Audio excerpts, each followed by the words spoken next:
Support for 100 Watts and a Wire is brought to you by 100wattsandawire.com. To subscribe to the show, simply click the RSS feed or subscribe wherever you get your podcast. When you visit, apply for your free 100 Watts ID and learn how you can become a sustaining member. Click the donate page and pick the option that works best for you. We've got a traveling toolkit, 100 Watts and a Wire gear, and activity days with prizes. That's 100wattsandawire.com. And ICOM. Get out and get active with ICOM's new IC705 and its optional multifunction backpack.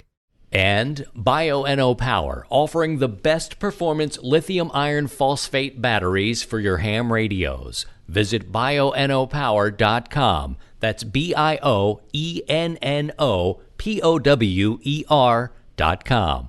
Or contact dealers nationwide. And now, from Grid Square Echo Mike 48, this is 100 Watts and a Wire.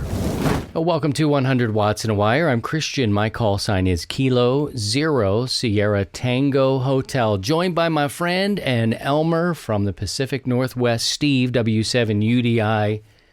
And we're just so happy now. I don't know if things have changed so much, but you're no longer the epicenter, and I think that's mostly because of population. But back in February, things were so dicey, and we were exchanging messages, really concerned, because this new thing. And I didn't know that so much traffic went through Seattle and the Pacific Northwest that brought that virus to you. I was really surprised. When I think of you out there in the country, lots of land and towers and snow. I don't think about COVID-19. How are things going out there for you now? I know the spotlight has shifted from New York into other hot spots. Can you describe what's happening now in Washington State? So far, so good. We're doing okay. We're about 692 deaths into COVID and about a little over 12,000 on the positive tests. We were the spotlight in February, and it was all this came down upon us, and we're like, oh, what the heck is going on? Most of that was concentrated in a couple of counties, which is the Seattle metro area. When you're thinking about open space, and that's where I'm at here in central Washington. So we're a couple hours away from the epicenter of Seattle. But things have kind of settled down. They've flattened down a little bit. The numbers aren't climbing like they were in the very beginning. And in my county alone, we're sitting at 14 positives with 0 deaths. So far we're doing pretty good. Everyone's just trying to do their part and social distance and just trying to be mindful of what's going on. Now, when you're in your meetings, as a volunteer firefighter, when you're in your meetings and you're talking about, wow, there's new things, social distancing, how do you go about providing the service that you provide? I know you're not interacting with the public so much. They're not so excited to see you. I mean, when you're coming there, it's an emergency. Something's burning or what have you. We're not doing any meetings. We're not doing any training right now. We've kind of stood back. We're doing some online training, but we've reduced our in-person training for the time being. We're basically taking a break. And but we still come together and we still do our calls like we're supposed to. And but even on our calls, we're trying to be mindful of kind of keeping a break between us and some distance. Kind of try to show the public that we're not exempt from the social distancing, so we've been doing it. We have some protocols that we put into place into the stations. A number of our stations have been deep cleaned and going to be, and our training rooms, our day rooms as we call them, have been off limits for us after being deep cleaned, and we're going to use them in case one of us has to quarantine.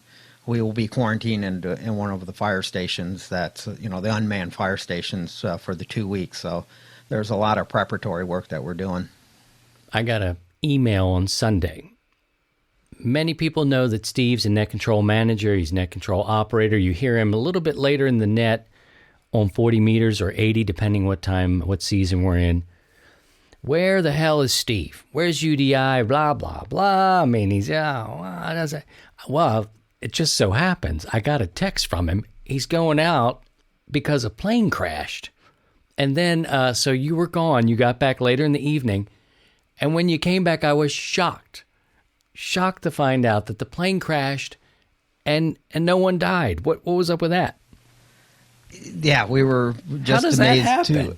It happens, and it was one of those. They were flying over and did a low flyby, low and slow, over a private airstrip about 10 miles south of here, and were attempting to pull out, and they claimed they couldn't gain any altitude, so they kind of did a hard landing on the hillside, and the aircraft flipped over, but they were able to walk away. The three souls that were on board, and we took one to the hospital for precaution. Other than that, it was a good landing. They walked away from it. I mean, you don't hear about stuff like this. And Steve's so matter of fact about it, because I guess you've seen this happen before. I just haven't. Being a city kid who's now in the country, we don't see these sorts of things. And he's like, yeah, everybody's okay. We sent one to the hospitals. The net's still going. I get on text, and it's like, are we still going? And still going? Actually got on the air a little bit. So I'm like, wait a minute. You were at a plane crash. Tell me about that. But we talked about how many things have changed in life, and it's, it's just all around us. And I've turned the TV off. I don't do it anymore. I like to read, and I get my information from the from the source itself. And I've noticed, and last week I talked about it a little bit on the show, how things are different now. It's so great to hear so many voices on the air. I mean, our nets always do a good job, but I mean, you hear new people calling in and checking in, and you hear a lot more people during the day. And also, they're now doing their meetings. And you've been in the game for a long time now, 40 plus years, a brand new day here.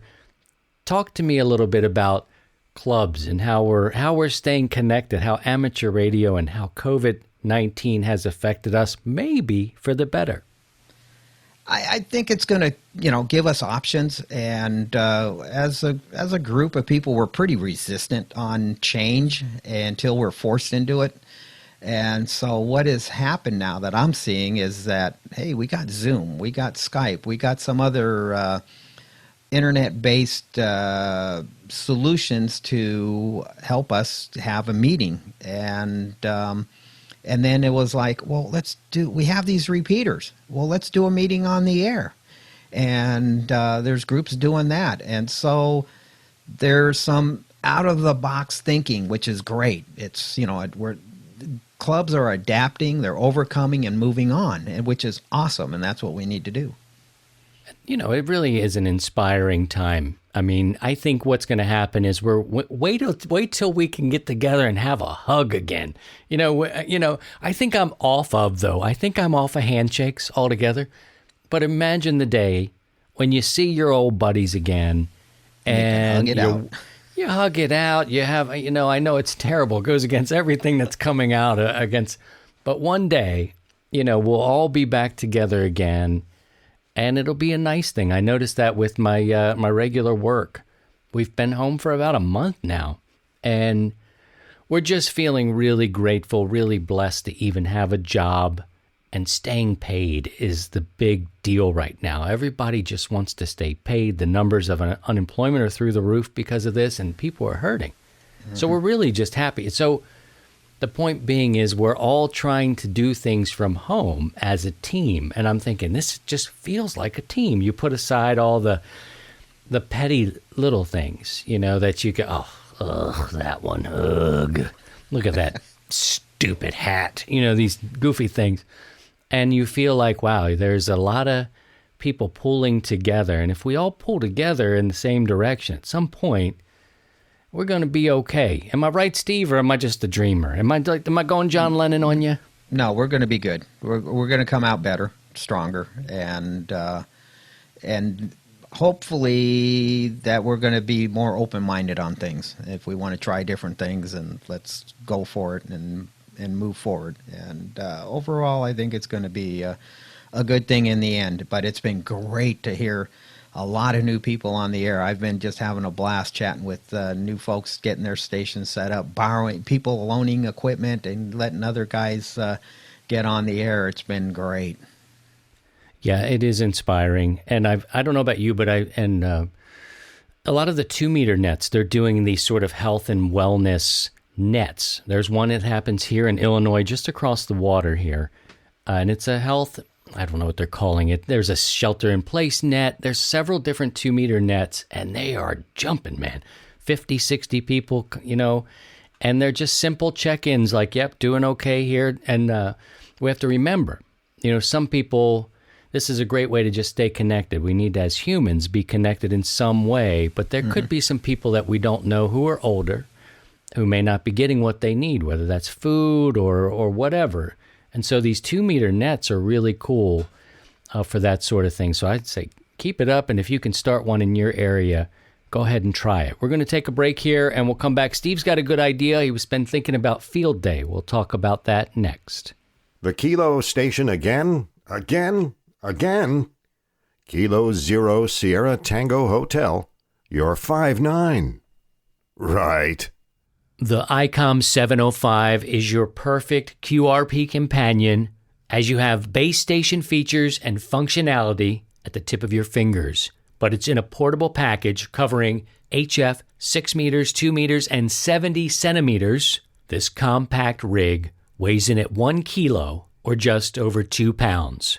With RF direct sampling for most of the HF band and IF sampling for frequencies above 25 megahertz. It's got that large 4.3-inch color touchscreen with live band scope and waterfall. And the perfect accessory for the IC705 is the optional backpack. It's the LC192.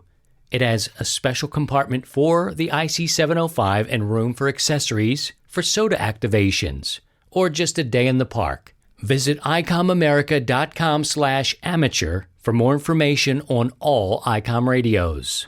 Made in America, shared worldwide. This is 100 watts and a wire. You have the perfect face for radio. All right, welcome back, friends. We were talking a little bit about the 2-meter nets and things cropping up and the sense of community that we all have, and maybe it'll expand. I didn't even get on a rant about 80 meters and the good old boys that you can never seem to crack the code to be the new guy. And if they do, they're going to break your stones for at least the first 12 years. And then you'll be accepted when another guy has enough courage to get in there. So maybe this will be a way that we can open things up and meet some new friends and get some new people interested in the hobby. The tune-up's coming up. Steve was telling me, there's June's coming up, and we're kind of looking ahead, and he's looking ahead specifically at Field Day. And we're so used to gathering with our friends and our clubs. And so how do you see this panning out, Steve? When we talk about the tune-up, that's a little different, and the way we do it is kind of every person for themselves. You kind of go out and set up, you test your antennas, do this or that, usually by yourself. You're not limited by that, but it gets us ready for Field Day just in case you're the potato gun launcher and you want to test your antenna and you can't do it on Field Day, So Field Day, though, you're getting dozens of people through the weekend over this, 24-hour period. How do you see it going down this year, Steve? What are your thoughts on the effects of COVID and possible solutions, if you have any? Well, I've been kind of thinking about it, as I was telling you earlier. I am kind of getting the feeling like for us here in Washington, we might be going for another 4 weeks, probably to the end of May. And other parts of the country are probably going to go into June, is the way it's starting to look right now. So if it goes into June, then, we got Field Day towards the end of June. Well, how is that going to impact everything? No gatherings with large crowds. So I was just kind of, mulling it through my head one night, and I went, wait a minute here. Some of these contests, they have clubs that participate but they don't all get together at their club station or whatever. It's the members of the club of a, XYZDX association gets together and has maybe 10 or 15 members that can participate in a particular contest, and then they take all their scores and they combine it, and then they submit it as a group score. And I'm like, oh, well, wait a minute, maybe that might work in field day. Now, this, field day is kind of run by the ARRL, and I'm nobody from the ARRL other than a member. But what happens if they turn around and just say, let's create a class, and we'll just call it the Zulu class, so you have A, B, C, and have clubs that normally they put up 2 transmitters or 4 transmitters, whatever they have, but get, say, maybe a half a dozen or a dozen club members. And the whole purpose is that you participate in field day from your home, with the caveat of that you set up portable antenna out in your yard or wherever you're operating. This way you can kind of keep the social distancing and keep everybody happy. But you can still participate as a club, and then you just, all the members in the club will then turn around, and so they would combine the score and send it off, and it would be another category that the ARRL can use. And so I kind of started thinking a little more to keep on going. It's like, well, how could we test this out? And then I started thinking, oh, by the way, we got the spring tune-up coming up. What a great place to do that. So if members of this community, if 2 or 3 you want to get together as a little group, and you each operate from your respective QTHs, set up a portable antenna outside, and off you go. And when it's all said and done, you guys combine your scores together. If it's 2 or 3 of you, you combine it all together and then submit it and go from there. So this is kind of the out of the box thinking I'm kind of trying to encourage, and that way we can do something different and adapt and overcome and move on. Yeah, I think the ARRL has several things to work through. And I mean, this is the biggest amateur radio event of them all. And I don't know, maybe I need to talk to our contacts there and see if these discussions have started taking place. I imagine they need to, but I imagine there's also some worry about funding and money, and funding and money are the same situation, but I mean donations, subscriptions, personnel, all these sorts of things. But this is the biggest one of all. And I like the idea. Naturally, Steve and I, although he's a trained firefighter, we don't know, none of us know much about this COVID beyond what we hear endlessly. So, you've got to be safe, of course, getting out there and do what just, within the restrictions of whatever, how you're living, you're supposed to just be safe, of course. But I would love to get together in a small group. I can't wait. Remember the days? It seems like just January. It was, because we're so close to this thing, where it was like groups of 50. Anything more than 50, and then the concert started. Your Pearl Jams pulled out. Then it got down to like 10. Then it got down to like 6 or whatever it was. And then it was like, get in your house. Get in the house. I look forward to those days where a couple of buddies can get together or more and just safely put up an antenna and have a good time again. I agree with you. I think we're going to go deeper into June. We don't know where it is at the moment. We don't know where all we hear about now is the testing. But more than that, I think we need the data that will tell us who's been tested, where it is, what demographics, who are these people taking what medications, heart, so the treatments can start to make some sense. So the data, I think, is a big deal.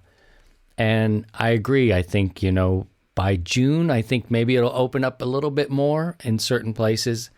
I know there's ambition coming out of the White House to do it sooner, but even that pumped the brakes a little bit yesterday. It was like, whoa, don't, so it's kind of like that. And then there's they're talking about autumn, talking about fall. Even if the switch, just for example, got thrown at June 1st, and it was like, okay, we're all back to normal. most people are going to say, we're not ready. There was a poll that I saw here just the other day, and it's like 70% of the poll respondents said that even if the restrictions were lifted, they were going to take a cautious approach to the whole thing.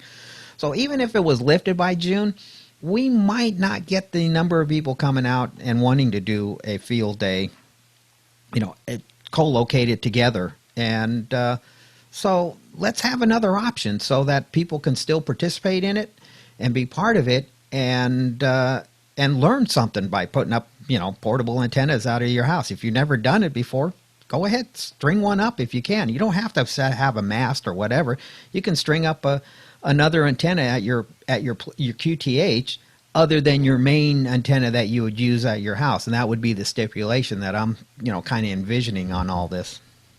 So it's like you and I could actually be on the same team, unless you're thinking a little bit closer, but you and I could agree that we're on a team. We're going to bring in Ian. We'll bring in the other Ian and the other Ian. We know 3 Ians, for Pete's sakes. Never in my whole life until ham radio that I know 3 Ians. But say that's the team. Is that what you have in mind, that Exactly. they're going to put up something? You don't even have to be in the same neighborhood. Exactly. You don't have to be within the same geographical area. It's just whoever. It could be you, me, Ian, and Joe, and just a group of us, and we get out. As long as we put up portable antennas and we operate, and then we combine our scores, and here we are. I like it. I'm thinking through it now, and I know we have a few people who are with the league in 100 watts and a wire. I do believe a couple listen. I know for sure Rhea listens out in New Jersey. So if you hear this, Rhea, and it makes some sense and rings a bell, she's in a position as one of the directors to, make something happen. Maybe. I know they're thinking, if this doesn't work, I would do it with you anyway. I would do it anyway, and it's interesting to think about potential. Would you get a vanity call for the weekend, and then, we put a team together and we call from a certain whatever, and it'd have to be W3 Ians or whatever it is, W3I, because we know so many. I like this. We'll take a short break. We'll come back and maybe flush this out. It's got a lot of potential. We'll explore it next. You're listening to 100 Watts and a Wire. Did you know that Nuts and Bolts has the highest readership of magazines specifically written for the electronics community? For over 40 years, Nuts and Bolts magazine has been bringing microcontroller and electronics projects to hobbyists, engineers, technicians, and experimenters around the world. Every issue is full of the latest technology, electronics theory, analog circuit design, robotics, home automation, communications, and more. Join the Nuts and Bolts community and become a member today. You get 2 years of the printed magazine and the online digital edition for only $49.95. You also receive full access to all web content with downloadable PDF files, plus the e-newsletter filled with popular projects from past issues. Go right now to nutsvolts.com to subscribe. That's 2 years of Nuts and Bolts magazine printed on paper and delivered to your door for only $49.95. Go to nutsvolts.com today to subscribe. Nuts and Bolts magazine. There's more to build with Nuts and Bolts. Kilo Zero, Stairway to Heaven, returning. Don't you know any other goddamn tune? All right, welcome back. In the short break we had, just brainstorming ideas, putting the team together, possible point systems. Really, the sky's the limit, and people have really been doing this for a long time, could take the idea and just kind of run with it. But I've never thought about, and we should do this for the tune-up. So the tune-up's supposed to happen in June anyway. I don't have the dates pulled up, but I feel like it's June 9th, 10th, and 11th. And then field day sort of falls a week or two after that. So we could run this out and start putting teams together now. So you and I will be on a team. We'll figure out this team, and then no matter what the league does, we'll figure it out. We'll figure out something. And it can be like a rehearsal. It sounds like you're totally open to having them take this idea and run with it and maybe refine it. So we'll start the process, and we'll dedicate this year's 100 Watts and a Wire tune-up. It's an activity weekend. We just get on the air and we'll dedicate it to portable operating. We'll get out there like we would in field day, but in smaller groups that don't need to be together. Yeah, it'd be a team operation, but each team member will be separated from each other. Separate but together on the air. And we do this on Sunday nights too, by the way. But we're usually in our base, the comfort of a nice warm shack. But I love the fact that, and you guys could figure out. Here's the thing, Steve. How do you make it so it's fair? Do you keep it to 100 watts out in the field, or do you make it? Because what happens on field day, and the whole reason the tune-up and the fallout came to be was probably me coming to you going, it's not really fair when I can't run 1,500 watts out from my tree. I couldn't even set up a position on a frequency back on field day. I love field day. This isn't a bastion on that, but everybody's running different power. Typically on field day, most people are going to run 100 watts because of their power situation. And it's either batteries or generator. So we'll leave it at that for the tune-up. Let's leave it at 100 watts. And your antenna has to be portable. And you can operate from inside your shack, but you can't use your normal main antennas that you have. So in my case, I can't use, if I'm on 40 meters, I can't, or 75, I can't use my double bazookas, and I can't use my beam. Unless I take a beam and I set it up on a portable mast or something like that. So the whole idea is to set up a portable antenna system. And then just if you want to operate outside in June, which we probably will, set up a table or tent, then great. But if not, if it's raining or whatever, though, or you just don't have the equipment or the facilities to set that up, then just operate from within your normal shack or in the house or the garage or whatever. The whole idea is just the principle of it, but the key component is going to be portable antenna. And we'll limit it at 100 watts. Maybe we should limit the amount of people on a team too. Like maybe, up to like 5. Or they're going to have to get cut into categories, which could get a little dicey. You know what I mean? So yeah. I don't know. We can think about this. We've got a little bit of time to figure it out. And I think seeing, 2 or 3 would be, groups of 2 or 3, maybe 4 would be probably ideal. Yeah. Okay. That sounds good. That way everybody's on the pretty level playing field, and you don't have 10 guys and girls out there kind of beating up on just 3 guys, on a small team somewhere.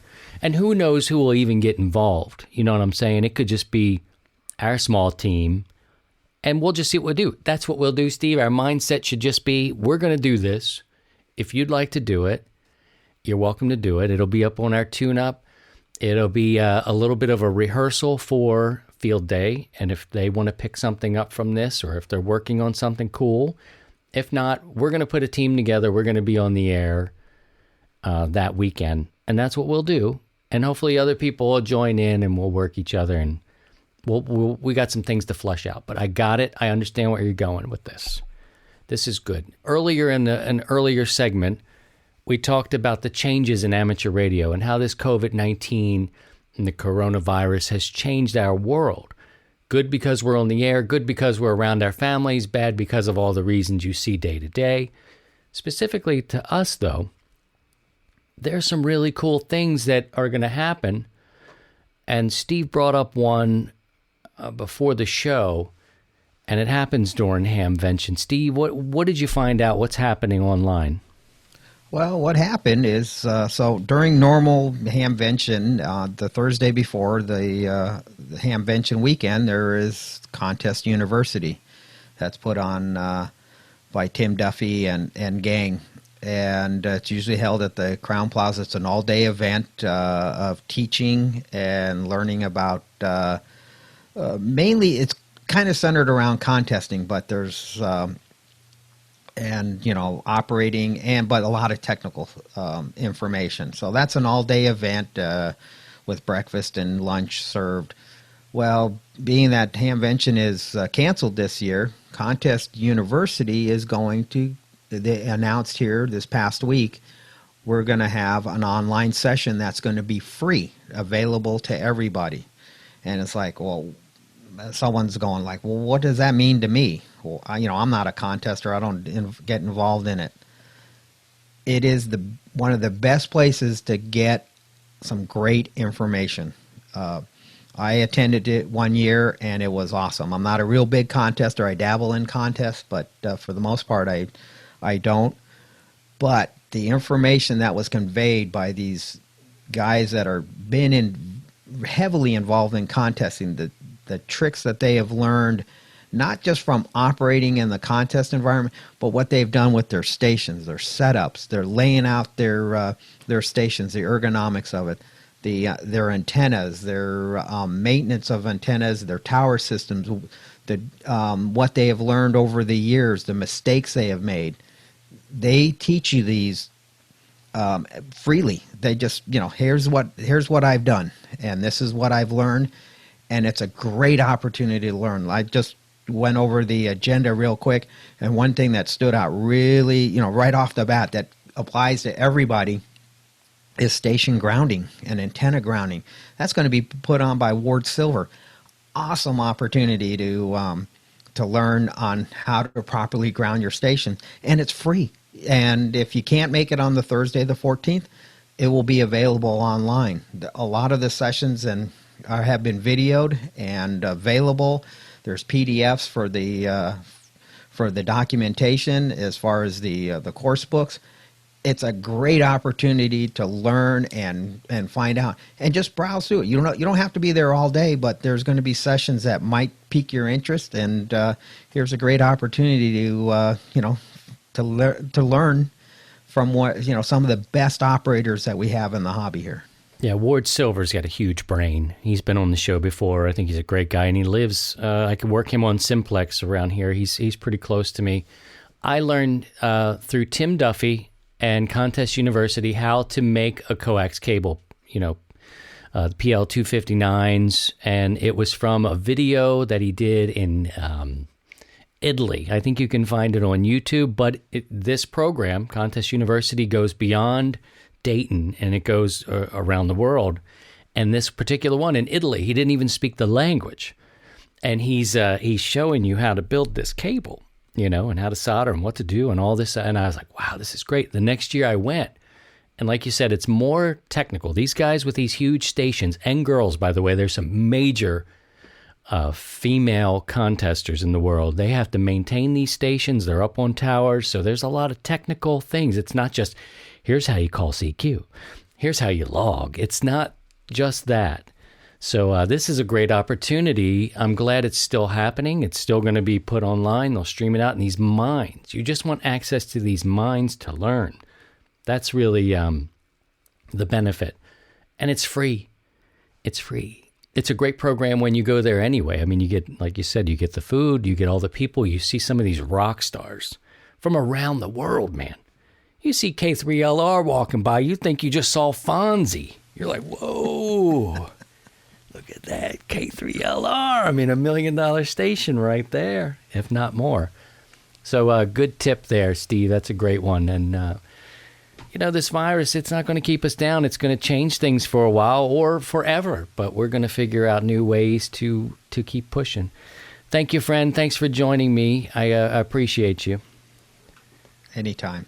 You guys take care of yourselves and take care of each other. And by all means, if you can, please try and stay above the noise. To join the 100 Watts in a Wire community, visit 100wattsinawire.com.